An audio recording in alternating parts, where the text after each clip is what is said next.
Hi everyone, நான் உங்க Prabhakaran from Prabas MS Office. Excel, Word, PowerPoint என்ற அப்ளிகேஷன்ஸை இன்ஸ்டால் பண்ணி யூஸ் பண்ணாமல் உங்களால் ஃப்ரீயாகவே யூஸ் பண்ணிக்க முடியும் அப்படின்றது எவ்வளோ பேருக்கு தெரியும்னு தெரியாது. ஸோ இந்த வீடியோவில் எப்படி எக்ஸல், வேர்டு, பவர்பாயிண்ட்டை ஃப்ரீயாக யூஸ் பண்ணுறது, ஆஃபீஸை வெப்லேயே யூஸ் பண்ணலாம் அப்படின்னு நிறைய பேர் சொல்கிறீங்களே, அதை எப்படி எஃபெக்டிவாக பண்ணுறது, எப்படி அக்கௌண்ட்டை க்ரியேட் பண்ணுறது அப்படின்றத ஆரம்பித்து எப்படி இந்த அப்ளிகேஷன்ஸை ஆன்லைனில் வெப்பில் ஈஸியாக யூஸ் பண்ணுறது, ஃப்ரீயாகவே யூஸ் பண்ணிக்கிறதுன்றத நான் சொல்லித்தரப்போறேன். ஸோ ஃபுல்லாக பாருங்க. லைக் பண்ணிட்டே பார்த்தீங்கன்னா எங்களுக்கு அப்ரிஷியேட் பண்ணுற மாதிரி இருக்கும். கட்டாயமாக லைக் பண்ணுவீங்கன்னு நம்புறேன். வாங்க வீடியோக்குள்ளே போகலாம். எப்படி எக்ஸல், வேர்ட், பவர் பாயிண்ட்டை ஃப்ரீயாக யூஸ் பண்ணிக்கிறதுன்றதை தெரிஞ்சுக்கலாம்.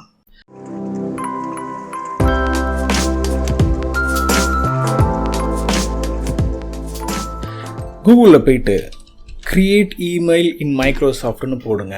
ஒரு லிங்க் வரும், அதை கிளிக் பண்ணி மைக்ரோசாஃப்டில் ஒரு அக்கௌண்ட்டை, ஒரு நியூ இமெயிலை க்ரியேட் பண்ணுறதுக்கான வேலையை ஸ்டார்ட் பண்ணுவோம். Create a Microsoft account.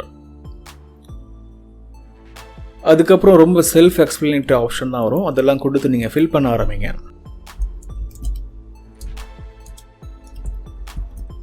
நான் இந்த மாதிரி நேமை கொடுத்துட்டு எனக்கு அவுட்லுக்கில் இந்த இமெயில் க்ரியேட் ஆகட்டும்ன்றதுனால நெக்ஸ்ட் கொடுக்குறேன். ஒருவேளை நீங்கள் போட்ட நேமில் அவைலபிலிட்டி இருந்துச்சுன்னா அதை அக்செப்ட் பண்ணிவிடும். தென் பாஸ்வேர்டை க்ரியேட் பண்ணுறதுக்கான ஆப்ஷனை கேட்குது. இதுக்கு நான் ரொம்ப செக்யூரான பாஸ்வேர்டை கொடுத்துக்கிறேன். தென் நெக்ஸ்ட் கொடுத்துருங்க.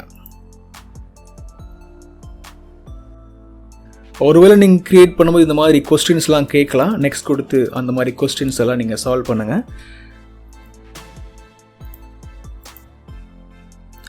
எஸ்,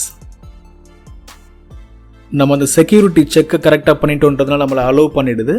எஸ் கொடுத்து நெக்ஸ்ட் நான் கண்டினியூ பண்ணுறேன். ஓகே, இந்த டேஷ்போர்டு உங்களுக்கு வந்ததுக்கப்புறம் நீங்கள் என்ன பண்ணலாம்னா, இந்த இடத்துல இதை கிளிக் பண்ணிங்கன்னா இருக்கிற எல்லா அப்ளிகேஷனையும் காமிக்கும். இதிலிருந்து நீங்கள் ஒரு சில அப்ளிகேஷன்ஸை எடுத்து யூஸ் பண்ணிக்க முடியும். நான் மோஸ்ட்லி உங்களுக்கு சொல்லும்போது நிறைய புது ஃபார்முலா வந்திருக்கு, அது ஆஃபீஸ் அப்ளிகேஷன்ஸில் உங்களுக்கு இருக்காதுன்னா நீங்கள் ஆன்லைனில் போய் ட்ரை பண்ணலான்னு சொல்லுவேன் இல்லையா. ஸோ இந்த இடத்துல எக்ஸலை கிளிக் பண்ணிங்கன்னா எக்ஸல் உங்களுக்கு ஆன்லைன்லேயே லான்ச் ஆகும். ஓகே, இதுலேயும் நீங்கள் நிறைய விஷயத்தை பண்ண முடியும் தான், பட் ரொம்ப எக்ஸ்டென்சிவாக பெரிய லெவலில் இந்த கிளாசிக் அப்ளிகேஷன்ஸை இன்ஸ்டால் பண்ணுற மாதிரி பண்ண முடியாது. பட் ஓகே, ஓரளவுக்கு பண்ணலாம். நான் பிளாங்க்னு கொடுத்து ஒரு பிளாங்கான எக்ஸலை நான் ஓப்பன் பண்ணுறேன். இது ஓப்பன் ஆன உடனே நார்மல் எக்ஸல் இருக்கிற மாதிரியே தான் இது இருக்க போகுது. எல்லா ஃபார்முலாவும் இது போட முடியும், எல்லா ஃபங்க்ஷன்ஸும் ஒர்க் ஆகும். ரொம்ப பெரிய லெவலில் எதிர்பார்க்க முடியாது. ஓகே, முதல்ல இதில் நம்ம டேட்டாவை என்ட்ரி பண்ணி பார்ப்போம். என்டர் ஆகுது. ஒரு சில ஃபார்முலாவை இருக்கான்னு செக் பண்ணுவோம். எக்ஸ் லுக்கப்பே இதில் ஒர்க் ஆகுது. ஒருவேளை எக்ஸ் லுக்கப்ன்ற ஃபார்முலா உங்களால் யூஸ் பண்ணிக்க முடியல, நான் பழைய வெர்ஷன் ஆஃப் எக்ஸல் வச்சுருக்கேன்னா டெஃபினெட்லி இங்கே நீங்கள் யூஸ் பண்ணிக்கிறது நல்லது. ஓகே, வேறு என்னென்ன ஃபார்முலா இதில் எஃபெக்டிவாக இருக்குன்னு நான் சொல்கிறேன். லேட்டஸ்ட்டாக அந்த மேக்ஸ் இஃப்ஸ்னு ஒரு ஃபார்முலா இருக்குது. இது மேக்ஸ் இஃப்ஸ்ன்ற ஃபார்முலா 2019 ஆர் ஆஃபீஸ் 365 தான் இருக்கும் அப்படின்னு நான் சொல்லியிருந்தேன் ஒரு சில வீடியோவில். ஒருவேளை அந்த மாதிரி ஃபார்முலா கூட நான் யூஸ் பண்ணி பார்க்கணும் அப்படின்னு ஃபீல் பண்ணிங்கன்னா இந்த இடத்துல நீங்கள் யூஸ் பண்ணி பார்த்துக்கலாம். பேசிக்கலி நீங்கள் ஒரு டேட்டாவை என்டர் பண்ணலாம், சேவ் பண்ணலாம். சேவ் பேசிக்கலி பண்ணணும்னு அவசியமே இல்லை. டிஃபால்ட்டாகவே ஆன்லைன்றதுனால எல்லாத்தையுமே அது சேவ் பண்ணிடும் டிஃபால்ட்டாக. நீங்கள் ஒருவேளை புக்குடைய நேமை மாற்றணும், ஃபைல் நேமை மாற்றணும்னா இந்த இடத்துல கிளிக் பண்ணி மாற்றிக்கலாம். இதை நான் க்ளோஸ் பண்ணிடுறேன். ஒர்க் பண்ணி முடிச்சிட்டேன், சூப்பராக ஒர்க் பண்ணிட்டேன்னு நான் நினச்சிக்கிறேன். ஸோ டம்மியாக தானே பண்ணுறோன்றதுனால அதுக்கப்புறம் இந்த இடத்த கிளிக் பண்ணி எல்லா அப்ளிகேஷனும் நான் திருப்பி லான்ச் பண்ணுறேன். இந்த இடத்துல என்னுடைய அப்ளிகேஷன்ஸ் எல்லாம் இருக்குது. நான் ரீசெண்ட்லி க்ரியேட் பண்ண புக்குன்றது இங்கே இருக்குது. ஒருவேளை இந்த ஃபைலை திருப்பி நான் ஒர்க் பண்ணணும், ஓப்பன் பண்ணி பார்க்கணும் அப்படின்னா திருப்பி கிளிக் பண்ணால் அது ஒரு நியூ டேப்பில் ஓப்பன் ஆகும். இதுலேயும் நான் போயிட்டு அந்த ஃபைலை என்ஹான்ஸ் பண்ணிக்கலாம், ஃபர்தர் எடிட் பண்ணிக்கலாம். க்ளோஸ் பண்ணிடுறேன். இப்போ உங்களால் OneDrive கூட ஆக்சஸ் பண்ணி ஒரு சில ஃபைல்ஸை இதில் சேவ் பண்ணிக்க முடியும். செக்யூராக தான் இருக்கும். ஓகே, இப்போ நம்ம OneDrive எப்படி ஓப்பன் பண்ணுறதுன்னு பார்த்துருவோம். இந்த இடத்துல உங்களுடைய ஃபைலை நீங்கள் சேவ் பண்ணிக்கலாம், ஓப்பன் பண்ணி பார்த்துக்கலாம். நம்ம அந்த இடத்துல க்ரியேட் பண்ண ஃபைல் இங்கே தான் இருக்குது, தெரியுதா? புக்குன்னு இருக்குது பாருங்கள். இந்த இடத்துல க்ரியேட் பண்ணோம் இல்லையா, எல்லாமே உங்களுக்கு OneDriveல தான் ஸ்டோர் ஆகும். அதனால் OneDrive நீங்கள் லோக்கலில் கூட கான்ஃபிகர் பண்ணி யூஸ் பண்ணுறதுனால இதையும் நான் க்ளோஸ் பண்ணுறேன். இப்போ உங்களுக்கு என்ன தெரிஞ்சிருக்கும் அப்படின்னா, எப்படி இந்த மைக்ரோசாஃப்ட் அக்கௌண்ட்டை க்ரியேட் பண்ணுறதுன்னு தெரிஞ்சிருக்குமா? அதுக்குள்ளே எப்படி என்டர் ஆகுறது, திருப்பி நீங்கள் அதை லாக் அவுட் பண்ணிவிட்டு நீங்கள் கொடுத்த அதே பாஸ்வேர்டு, அதே ஐடிலாம் கொடுத்து அது உள்ளே வந்துடும். இன்ஸ்டால் உங்களால் பண்ண முடியாது. பை பண்ணி ஆஃபீஸ் அப்ளிகேஷனை நீங்கள் பே பண்ணால் மட்டும்தான் இன்ஸ்டாலேஷன் பண்ண முடியும்.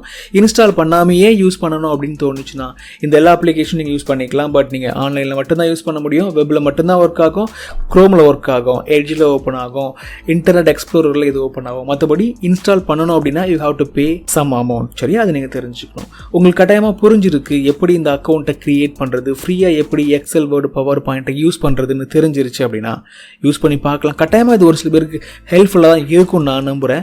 நிறைய பேர் ஆஃபீஸில் ஒர்க் பண்ணுவீங்க, உங்களுக்கு அப்ளிகேஷன்ஸ் இருக்கும், நிறையா டைம் நீங்கள் அதை எக்ஸ்ப்ளோர் பண்ணி பார்த்துருப்பீங்க. நிறைய பேருக்கு ஆஃபீஸ் அப்ளிகேஷனை இன்ஸ்டால் பண்ணாமே யூஸ் பண்ணால் போதும், டேட்டாவை நான் ஃபீட் பண்ணால் மட்டும் போதும் அப்படின்னா உங்களுக்கு கூகுள் ஷீட் கூட இருக்கு இல்லையா, அதை கூட யூஸ் பண்ணலாம். இல்லை மைக்ரோசாஃப்ட் ஆஃபீஸில் உள்ள எக்ஸல், வேர்டு, பவர் பாயிண்ட் தான் வேணும் போது ஃப்ரீயாக அக்கௌண்ட்டை க்ரியேட் பண்ணுங்கள், யூஸ் பண்ணுங்கள், டச் அண்ட் ஃபீல் பண்ணி பாருங்கள். Then if you are okay, then go for buying the office product if you completely satisfied. கட்டாயம் உங்களுக்கு ஒரு அண்டர்ஸ்டாண்டிங் கொடுத்துருப்பேன் நம்புறேன், புரிஞ்சிருக்கணும் நம்புறேன். ஆஸ் வெல் அஸ் உங்களுக்கு ஒரு இமெயில் ஐடியும் வந்திருக்கும். இந்த இமெயில் ஐடி யூஸ் பண்ணி நீங்கள் இந்த அவுட்லுக் மூலமா இமெயிலை கூட மற்றவங்களுக்கு அனுப்பிக்க முடியும். எப்படி கூகுளில் நீங்கள் ஜிமெயில் மூலமா அனுப்புறீங்களோ அதே மாதிரி அவுட்லுக் மூலமாகவும் நீங்கள் மற்றவங்களுக்கு மெயில் பண்ணிக்க முடியும். இந்த மாதிரி ஒரு சில இம்பார்ட்டன்ட் அப்ளிகேஷன்ஸும் இதில் இருக்கு. எல்லாத்தையும் நீங்கள் எக்ஸ்ப்ளோர் பண்ணி பார்க்கலாம். கட்டாயமாக உங்களுக்கு புரிஞ்சிருக்கும், தெரிஞ்சிருக்கும் நான் நம்புறேன். எப்படி ஒரு அக்கௌண்ட்டை கிரியேட் பண்ணுறது, அந்த அக்கௌண்ட்டை கிரியேட் பண்ணதுக்கப்புறம் அதில் எப்படி Excel, Word, PowerPoint, multiple applications நான் நேவிகேட் பண்ணி யூஸ் பண்ணிக்க முடியும். அண்ட் ஒன் டிரைவ்ன்றது எப்படி யூஸ் பண்ணுறது, அவுட்லுக் எப்படி நான் ஓப்பன் பண்ணுறதுன்ற மல்டிபிள் விஷயம் லைட்டாக டச் பண்ணி காமிச்சிருக்கேன். அவ்வளோதான். ப்ராக்டிஸ் பண்ணி பாருங்க. உங்களுக்குன்னு அக்கௌண்ட்டை கிரியேட் பண்ணுங்க. உங்களுக்குன்னு ஒரு ஃபைலை நீங்கள் ஆன்லைனில் ஆக்சஸ் பண்ணி பாருங்க. அதுக்கப்புறம் இம்பார்ட்டன்ட் ஃபார்முலாஸ்லாம் இருக்குன்னு சொல்லியிருந்தேன் இல்லையா, அந்த ஃபார்முலாஸ்லாம் இந்த இடத்துல லேட்டஸ்ட் வெர்ஷன் மாதிரி ஒர்க் ஆகுதான்னு செக் பண்ணி பாருங்க. ஹெல்ப்ஃபுல்லாக இருக்கும் நான் நம்புறேன். கட்டாயமாக இந்த பேசிக்கான கான்செப்ட் புரிஞ்சிருச்சுன்னா கட்டாயமாக லைக் பண்ணலாம், எங்களுக்கு நீங்கள் சப்போர்ட் பண்ணலாம். கட்டாயமாக லைக் பண்ணுவீங்க நம்புறேன். See you in the next video. Thanks for watching.